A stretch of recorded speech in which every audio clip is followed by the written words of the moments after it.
Hi,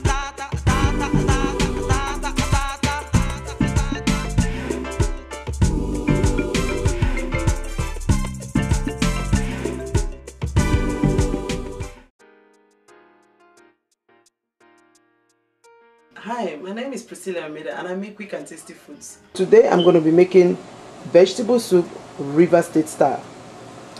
Here is minced onions, scotch bonnet, of course my preference of my preferred cold bouillon, Knorr cube.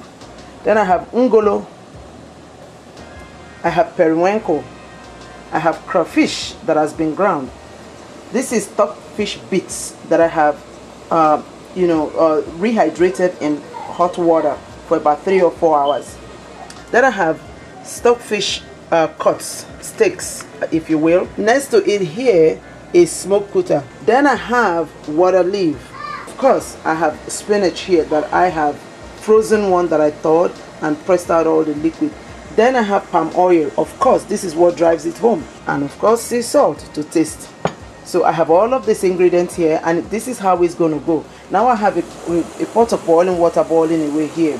What I'm just going to do is add the pre-washed codfish or stockfish as we call it, the ones that have been cut in steak. What it is it's going to cook. This is the hardest item here. Next to it will be the ungolo. This takes long to cook.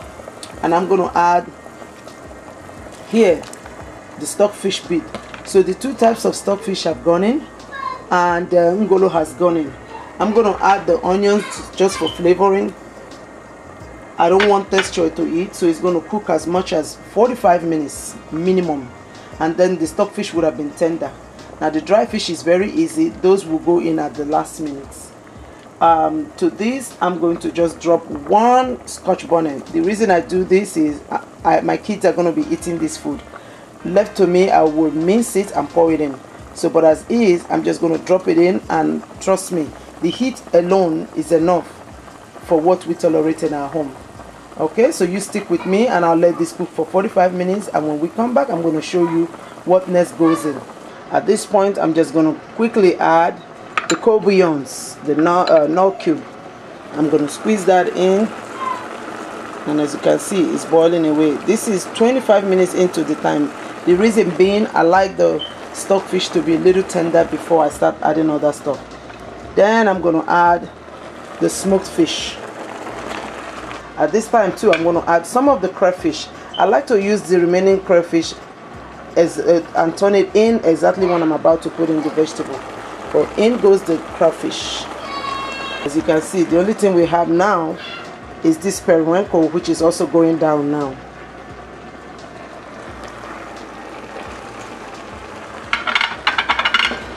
That's it. So all we have are our vegetables and palm oil. Salt is my next addition. Everything has gone in. What's going to go in now is the vegetables. I allowed the soup to cook for about 40 minutes. In that I wanted the stockfish to be tender and all flavors to marry. So here I'm going to dunk in my water leaf, aka Talenum chocolaria. Then my minced, I have spinach here. I also found a pumpkin vegetable in my refrigerator, so I'm adding that to this. What I did was I minced them together, squeezed out some of the juice, not all, because I need the nutrients, and the nutrient is in the green.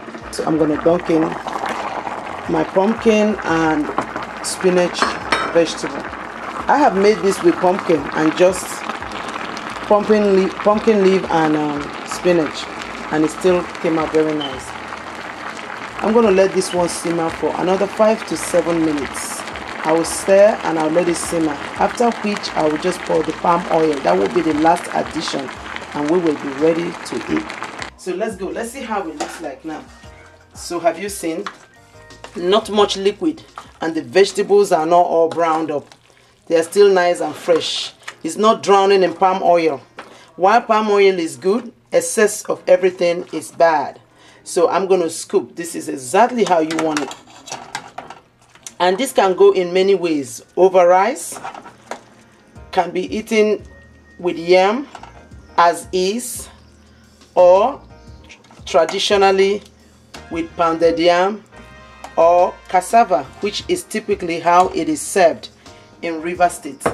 We eat this with cassava. The Yorubas might eat it with amala or pounded yam. This is vegetable soup River State style.